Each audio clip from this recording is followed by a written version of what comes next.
Them one we dead but life so nice. After all we make, we have to keep we heights. We not gonna lose weight and then go pay the price. It's already written done and said to protect your life. Wow. Them one we dead when life's so nice. After all we make, we have to keep we heights. We not gonna lose weight and then go pay the price. It's already written done and said to protect your life.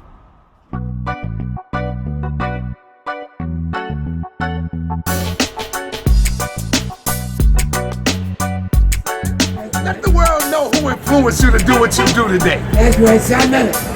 God, brother, son, that's all we say. If they don't, the world know who the man is. Listen, I don't care if you bite everything I do. Bite my style, bite my technique. But just give credit to where you learned how to do it from. Right. Don't sit on my platform and you doing every fucking thing that I do. Right. The inner mind of your mind is telling your mind that you're strong, but you don't want to believe it. The conversation that we were having a minute ago was identifying black economics and identifying cooperative economics and identifying network economics, and that was the shining example of a thriving a platform that we had in Harlem about 2 decades ago. About 2 decades ago. Harlem Mart 125. On the video, we're gonna show you images of inside of this place, the before and afters. You don't know, we've been broadcasting in front of there for 10 years straight. You don't get to see inside of it because the pictures are up. It is an empty mall, a shell of something that used to support black-owned businesses of all denominations. We had furriers, we had jewelers, we had dissemination of information in bookstores. There were food courts, there were health food practitioners. All of it was here. Giuliani and the administration committed economic warfare on Black Harlem after they shut it down, chased the vendors away. Now we were forced into the open air market, and then they began a gentrification of Harlem. So now, fast forward to today, we find ourselves in a precarious position where this brick and mortar no longer exists, but we exist in the era of click and order. We exist in an electrified age. We exist in this digital age, this light era, this light code era, where now you have the ability to communicate with millions of people, if not thousands of people. The brother Sinetta decides to go live sometimes, right from the crib. It's like he'll just think about something and go up. It fills up to 1,000 people at once. Where you at the Cooperative War Conference? How many people will you estimate were in that building? Oh yeah, it looked like over 1,000, maybe 1,500. That's what it looked like. Well, how many? When you saw it on film, what did it look like to you via the film? I mean, it's completely packed over to the rafters. I don't know if it held 700. If it held 700, 900. It was to the rafters. And you remember the debate with the Hebrews where they was hanging out the rafters. So tell me how that felt and what the numbers were that you think the numbers were. I keep it real. I do sold out rap shows still to this day. Me and my crew, we sold out the Brooklyn Bowl last year, but it didn't feel like that. It wasn't that many people there. The consumers of our music compared to the consumers of our information, it seemed like we still got the people with the information, but with the music, it's other people. You know no doubt. Yeah. And I'm going to talk about that in a minute. But the power of our people, when our minds are awoken, we become electrified. So when we come together, that electricity or that electrified sense, it's almost like manipulating the ionosphere. You dig what I'm saying? What's up, Monk? One of the elders, one of the grandmasters out here. You know what I'm saying? What it is that one of the grand students ran with Malcolm. Your mind been duped, but not your inner mind. Now your mind been duped. So Monk, the inner mind of your mind is telling your mind that you're strong, but you don't want to believe it. That's a good one. That is a good one. I only brought up that example about those events, those conferences. We were in. Were we in Atlanta together? Yeah. At the tech conference, and you see how that felt. I'm just using that example to say, I believe it was 700 to 800 in Harlem. All right, because the theater can't fit that amount, that 1,000. But online, imagine how many people now in the comfort of their homes or in their dorms or in their offices or wherever they logging in, they're not by themselves. I've been in spots where 5 or 8 people are watching Sinetta TV. Correct. So if 1,000 or 1,300 are watching this man at once, do you know what kind of collective power you're dealing with? Right? So Garvey predicted, also Elijah predicted, and Noble Drew Ali predicted that 100 years from the time that they began making their predictions or their prophecies, that we would enter into an age where technology would be one of our main saving graces. Right. Now I know that I'm speaking to a war-hungry people. They like to warmonger. They want to see blood and all of that. And whenever you say change or evolution or revolution, they want to fight. Right. But I've been watching World Star fight comps, you know. Ain't seen too many fights lately, you know what I'm saying? Haven't been seeing you guys active for a very long time, but you want to fight. But what I'm saying is before the fight, you have to have what is known as your treasury. You have to have your foundation. You have to have the warriors who are going to fight for you. They gotta be comfortable. Because then they become mercenaries. Then they get sold to the highest bidder. Obviously, people have not been to war. There's negotiations that take place in the middle of war. Right. And it's in history. The sides have been switched due to the fact that you went to war and you was not ready. So what we're saying is we now have networks. The Mossad tribe, the Amin-Ra squad, the Team Osiris. We're talking about a membership in the multi-thousands. KTL. Multi-thousands. I got 3 million downloads and listen on our radio show alone. Sinetta, HOK, let's not even go. We're talking millions. UGR, millions.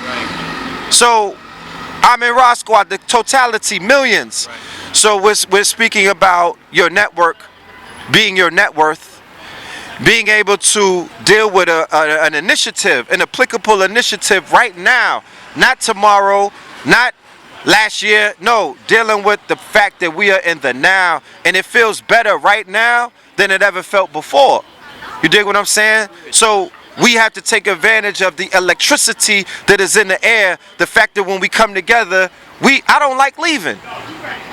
There's a part of me that wants to stay and just figure this shit out and defy everything else, because I'm already on the fringe as it is. Yes. I'm somewhat unplugged as it already is, so I don't owe any obligations to the Matrix if I decide to just say, fuck that. I ain't going nowhere. I'm not doing nothing, because I've already established a situation where I'm not held down by bills, or I'm not fed by Europeans, or I'm not basically told what to do, or my happiness is not dictated by if they feel like they want to fuck with me or not. I'm not limited. I'm not limited. And my mentality as a result of that is able to see, because it's a strenuous exercise, but I'm able to see that if collectively we begin to see things like that and think like that and move collectively and utilize the internet or the electrified era or digital technology, whatever you want to say, and I'm not taking anything else off the table. Right. I'm saying integration is the key, collaboration is the key, cooperation is the key, because there are things to be done. I'm bigging up my big brother Magi for what he's doing out there with the Magi Clan Collective. Is that the right term for it? Magi, yes, the cooperative economic conglomerate, you know what I'm saying? And like we know what cooperative economics is. If we don't, we know what the cooperate is, and we definitely know economics is production, distribution, and consumption. A conglomerate is simply a bunch of distinct units that come together to form one. And so that's mean if your business is joining the conglomerate, it will remain the distinct entity that it already is. It's just giving access for your services to the whole, so that we can build for the collective as well as for the individual. And let me show how this works. Let's take my online marketplace at MagiArchers.com, and let me just give you a template of it. First and foremost, we're trying to teach people how to be authors. This means we'll teach you how to produce your manuscript for no money, and you can actually have a soft copy book, you know what I'm saying, for little upfront money, and help you to produce and distribute that. Now, we don't even want No money from your sales. What we will do is sell all of our books in the same marketplace and charge the customer a service fee of $1. So this means now we got 100 black authors that we made into authors because we taught them how to produce these books, selling all of their works in the same marketplace. So what happens when one of our authors share his link, 100 other authors' work gets shared, you know what I'm saying? And we might even initiate that. Don't even share your own work, share another person's work, because we know how our people think when it comes down to marketing. They devalue you when you're sharing your own work, but when you sharing something else that you think is good someone else done, they seem to raise the value to it. So if we wise enough to know that, then we gonna initiate all these things and be like, look, this is how we get it in. Ishmael? One of the most valuable things to do also is to understand that it's a delicate dance between using everyone else as a platform for what you want to do. One of the most creative things that I remember seeing in commercial marketing was when LL Cool J had did the Gap commercial, and he was really repping FUBU. So Gap paid the bill. The Magi was with Sway yesterday on the platform of the Super Bowl. With his Magi apparel on, spitting the Hot 16, getting the free reps all over Twitter. That was the only highlight that's what's on Sway's page right now, dealing with that particular moment. But it's using that kind of marketing, guerrilla marketing. See, as I'm a Rock Squad, we don't say I piggyback off my brother. We say I silverback off my brother. We silverback because we're in guerrilla mode at all times. And the silverback is the rulers of everything, of that particular circle that they run. So we silverback off one another. We use guerrilla warfare in order to push economically, culturally, spiritually where we need to go.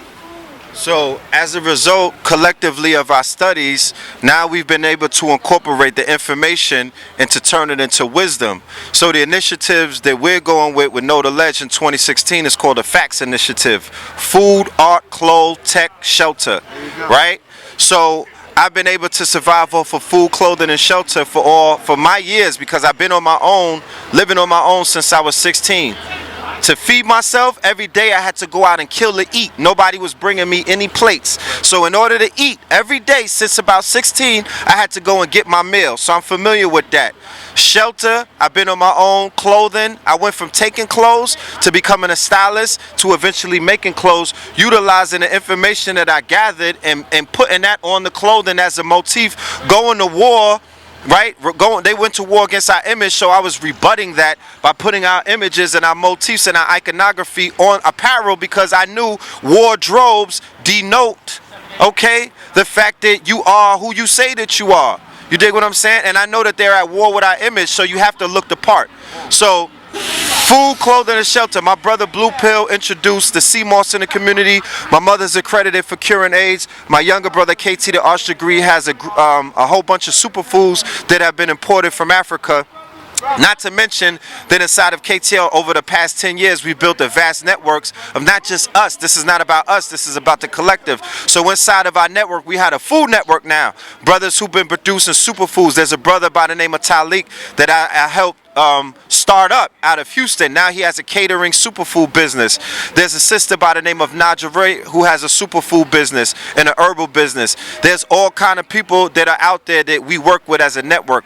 When it comes to art, we're talking about what this brother is known for globally, and the fact that he could get in front of millions of people due to his art. The fact that he's a legend because he took his innate skills, his innate talents that he was blessed by the Neteru and came here with, and he became an MC. He's drawing with his hands. Okay, he's an artist. So music is art, clothing is art, designing and animation is art, movie making and videography, what Baba does with his animations, that is art. So inside of an art appreciates and value. So we have a network full of artists. I met a brother at the Steams conference who showed me a Jay Dilla toy. That's what's up. Pulled out the Jay Dilla toy and me and said, he like, yo, look what I did. I'm an artist. I work for Marvel. These we have inside of our networks. One of my biggest pet peeves is I've been attending lectures for about 10 years straight. I've been to hundreds of lectures. Nobody ever turned the camera around on the audience. Nobody handed the mic and was just like, just tell the family around the world what you do. Right. What's your talent and skill? Because there's 1,000 of you in the audience. There's one of me on the stage. And I know after 30 years of studying and 20 years and 10 years of YouTube binging, that the audience is the sharpest tool in the box. Absolutely. Huh? Absolutely. Because the solution keeps showing up, but we're not communicating with them effectively. And I'm not holding anybody to that. It's just an honest observation that I made. And instead of talking about it or trying to, make somebody look crazy, I'm going to just go ahead and do something where we do that. And we document the family that's in the audience, because that is our network. When we make them feel important, when we make our quality of membership feel qualified, then we will begin moving in a way that we know that we should be moving. So going on with the initiative, Art Appreciates with Value, we're going to be doing art gallery shows. We're going to encourage people to get into animation. We're going to encourage our animators who are working for Europeans, a part of the brain drain, who don't feel like they'll be supported by conscious people because for some reason they don't think that we into stuff like that. We got Dr. Maya. We good. You're right. You're right. I was uncomfortable sharing my art on Sinetta's TV. I'm going to keep it a buck. When I did the song, I wasn't comfortable with sharing my art because I was like, that audience doesn't make me feel comfortable that they appreciate people's art. Oh, now this nigga's trying to rhyme. Oh, what do you think you are? I'm an artist. It's been a part of you, exactly. Yeah, it's always been me. I'm just an artist. Everything I do is that. Right. So we're gonna encourage our own music versions of music industries within the industry, because we're in this digital era, and the reason why you get signed to a label is for distribution, right? Right. Exactly. That's what we was talking about a little bit earlier. A lot of the things we don't understand about the record industry come straight out of the economic system. You got the producer, right? Yeah. Your producer making your beats. Yep. You know what I'm saying? Then we got the distributor who distributing them, and we got the consumer. It's just you can't get away from economics, no matter where you. It's always producer, distributor, and consumer. Exactly. There's a formula at play, and when you apply this formula on top of anything that you're doing, you will yield results. So now the banks, which are the labels, they have no purpose anymore. I don't need an advance to record to pay you back 3 times that, because I could do that on my own. I don't need your marketing department to put up anything. I'm on social media mad heavy. Right. I don't need you to distribute anything because it's digital now. Download my album, or let's go direct to market, buy it, and it gets shipped out. So now the label has been annihilated. It's all about now you become billionaires. You could do Master P on conscious music right now. Right. So clothing, I have a whole brand. I'm about to launch a site called mark125.com, because I have a whole bunch of different brands that are conscious and they want to get on board. And I take credit for being one of the first conscious clothing lines. Right? Being one of the progenitors or the pioneers of conscious clothing, standing on these streets 10 years ago when it was not hip and nouveau to be conscious. I'm just keeping it a buck. So we're all going to have factories now. We're all going to have access to factories. Brother Magi had a video where he showed the silk screening process. Can you just briefly tell them about the need for all of these different people that are watching us that have little groups and organizations? You could be a Hebrew, you could be Moorish, you could be a God killer, you could be atheist, you could believe that the Merkaba and Planet Nibiru is here. You could be of any denomination. The idea is to have manufacturers. So he's going to tell you about the silk screen. Yeah, I mean, definitely. And it starts from, I just got to tell you, Hieroglyphics is a group made up of 9 members, you know what I mean? And we formed our company as an LLC. We was like, okay, we're a rap group. Let's make this group a LLC. And so then, okay, once we got dropped, obviously, from our record deal in 1997, we just hit the ground running. Borrowed studio time from people who we did business prior to, you know? Exactly. And so we basically figured one of the smartest things would do to acquire a property. My sister's a realtor. We bought a commercial building, 8,500 square feet in Oakland in 2004. It took 9 of us to pitch in to get this one building. We are LLC, so that's how we pool our money. Instead of breaking bread, think about it. You got 10 people, you got 35 racks. Everybody don't want 3,500. Right. We could take this 35 racks as a down payment and put it down on something, and we all got a piece of property that we can each individually go borrow. We can each get a collateralized loan on our percentage of the. So. Again, when we started, once we got our facility, we need to start filling up our facility with manufacturing equipment to produce what it is that we sell or what for consumption. And so we produce music, so we put studios in there. But we also are one. If you go to Shop Hyro or hieroglyphics.com, you'll find out our logo was one of the biggest logos in hip hop as far as just selling.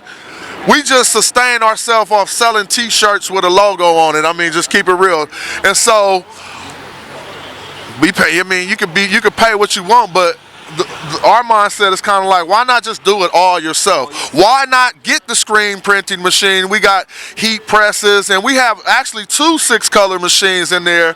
But again, us being multifaceted artists, one skill might fall to the side, and we still paying. I mean, over the last 4 years, we still paying out other companies to make our shirts with all that equipment in the warehouse because we focused on the lyrical side of our art.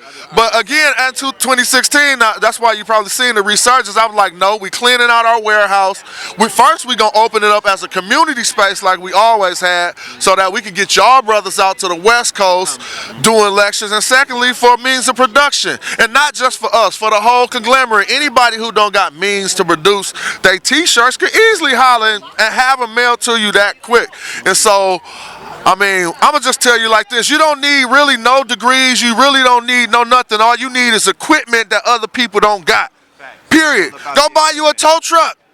Who can stop you? You buy you a tow truck. That's all you need. Go buy an 18-wheeler. Get a license. You need a license for that. But my point is, if you got equipment, you could be a felon, you could be whatever you is. Certain people can't stop you. You know what I'm saying? That's how I feel.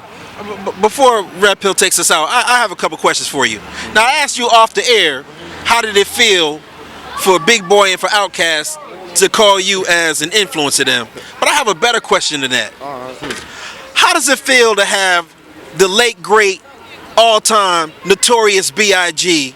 rap over one of your beats, a beat that you made, a beat that you produced, and have one of the greatest of all time spitting? So your influence is as an MC over one group of people, but a producer over one of the greatest MCs of all time. How does that feel, brother? Man, that was such, to me, at the time I was still arrogant. It was like, yeah. But as I'm older, that was one of the biggest moments of my career. I mean, to keep it real. Let's just make it, let me just break it down. I didn't even get to meet Biggs like that, but the dude who introduced Big to Puffy, Matty C, came to Oakland, and I was like, yo, stop honking the fucking horn at everybody. Like, you gonna get a shot. But in that same car, he was like, yo, I'm telling you, Big will pull up in the corner in Brooklyn, bumping casual, and to look at everybody and say, what y'all know about this? And turn it up, blasting it, and mob off. And I was like, seriously? He was like, yes, son, like this is what it is. And so that's one of the grandest honors. I can't even lie. Because they have him spitting over one of his beats. I mean, for real, dude. And if y'all want to look at it, it was on the Mr. C's. I don't know if he picked it. I don't know if Mr. C picked the beat. But it was my beat I produced for I Didn't Mean To. And Biggie just gassed all over that thing. So that was like the highest honor, you know what I'm saying? What song was it for the family to look? It was on Mr. C's compilation, Biggie Freestyle. It was, my beat was called I Didn't Mean To. And so, but if you go to Mr. C's, he's doing like a studio session. Yeah, where Biggie was freestyling and stuff. It was sick. So we're gonna continue because the brothers got to get to Philadelphia. They got something at Black and Nobel. The next T is technology, right? We're gonna deal with the whole tech thing. I will have to be out here for about an hour. Go and look at Your Network is Your Net Worth, and the evolution will be digitized on Sinetta's channel for more about the technology.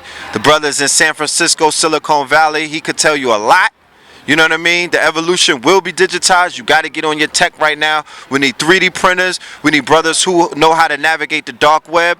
We need coders. We need hackers. Hackers are simply people that solve. Don't get scared by that name. You hack something, that means you solve a problem. We need those people. We need coders. We need to teach the babies how to code, how to build apps, how to build video games. All of that is online. It's for free. We will have study groups. We will have an incubator and accelerator program. We will launch startups. We will have our own hackathons. Okay? And the next S is shelter. We have earthships, monolithic domes. We go to landwatch.com. We collectively put our money together and buy land. We have brothers and sisters that are in contact with us that are sitting on acres upon acres upon acres, but they just don't know what to do with it. Okay? So what we're doing with that initiative is we have an economic program attached to it. Our goal is 30,000 members, okay, inside of all of those networks. So let's say that the Magi joins the network, the initiative, and he brings 500 with him. Right? So Ishmael brings his Moorish brothers, he brings his Ahmed Ra Squad brothers, he brings his business affiliates, because like I said, this is not about anything dealing with schools of thoughts and knowledge. This is dealing with legacy building. Yes, sir. All right? You're my brother. Bottom line, we rock. For many years, you stood on your square, and you still the same guy. I rock with you. Exactly. I want to break bread and get the best way to build a bond, even in African culture, is to break bread and do labor with a man. That's how you see where a man's heart is. You go to war with them, and you break bread, and you go to work with them. That's how you could tell who you amongst. Yes, sir. He's in a group.